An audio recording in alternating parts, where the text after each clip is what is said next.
Past couple of weeks has seen mass shooting attacks in the U.S. in Gilroy, California, El Paso, Texas, and Dayton, Ohio. The media in both the U.S. and Canada has been overwrought, trying to blame President Trump, only to find out, as more information came out, that all the shooters were socialist supporters or Antifa crackpots. But that didn't stop the howls of outrage from the political left calling for gun control, and in that I include the mainstream media in Canada. Yet, barely noticed in Toronto last weekend, at least 16 people were shot in 12 separate incidents, prompting calls from the usual suspects like former councillor and sitting Liberal MP Adam Vaughan, calling for the city to ban handguns. We need to know that when someone buys 10 handguns, why they're doing it. And I think if the data shows that there are certain patterns that need to be regulated, that's how you do gun control. This is not unusual. He's been bleeding the same nonsense since at least 2012.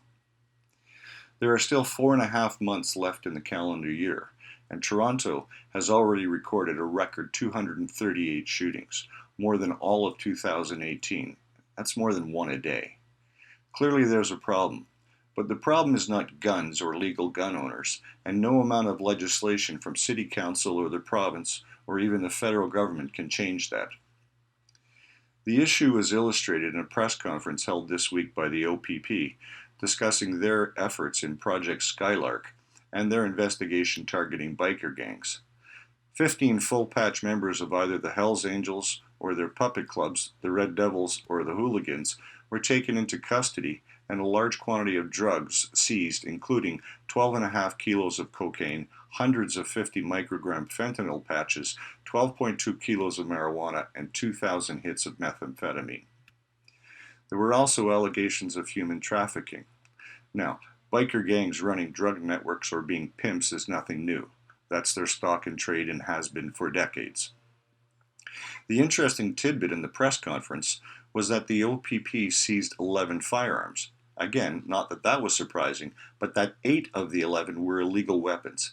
And that, in and of itself, illustrates why politicians like Vaughan are just whistling Dixie. Firearm violence in our cities has everything to do with the illicit drug trade and organized crime and their puppet street gangs.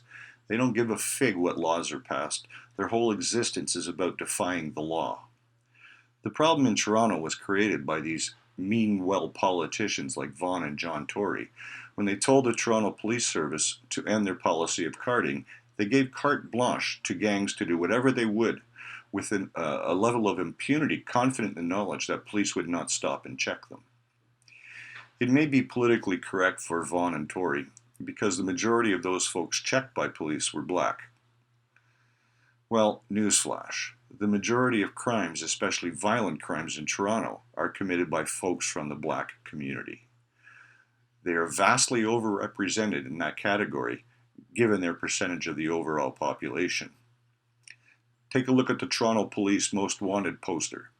It's posted regularly online. It's easy to find. The reality is that police know their streets and their neighborhoods. They check folks not because of their race, but because of their activity. That is lost on the vacuous politicians like Vaughan and Tory, and that is why shootings in Toronto are at an almost 30-year high. For True North, I'm Leo Knight. Unlike many in the mainstream media and the CBC, we are funded totally by you, not government grants. If you like what you are seeing here, please go to tnc.news and click on the donate link to support independent journalism. Thank you.